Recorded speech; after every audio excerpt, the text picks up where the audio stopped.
אתה מבשל עכשיו? איך אני אגיד לה? עוף וינדלו? קוראים לזה שטעם. כן, אבל אם אף אחד לא יודע מה זה, זה עוף וינדלו. כל זה שלי סימי?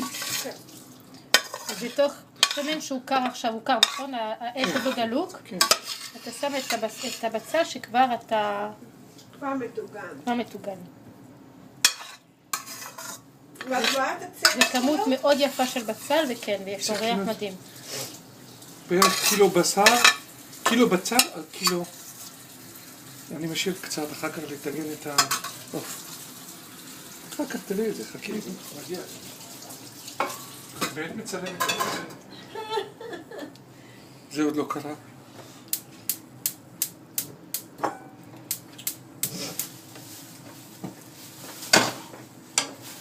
על אש גבוה. פשוט התחתן. זה השלב שאני מכניס גם את ה... מה יש לך פה? שום. שום.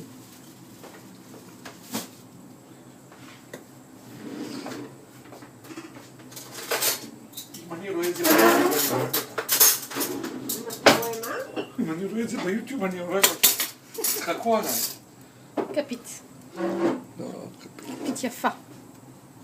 מלא. של שום. להשאיר לך את השום? כן.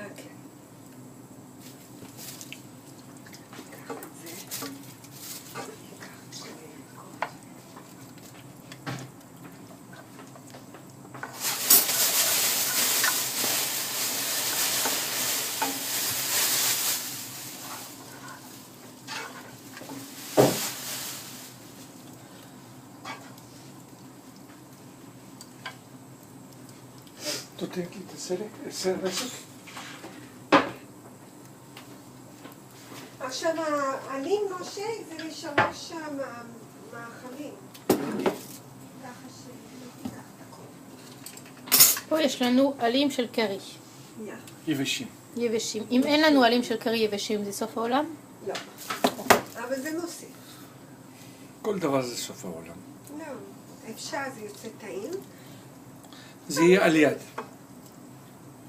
מה זה יהיה על יד?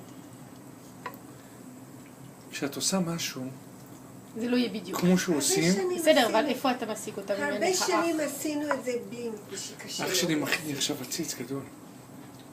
אולי אני אשים אחד בגינה החדש. זהו, אז אני מביא לך עלה של קרי, וימנה לך עץ.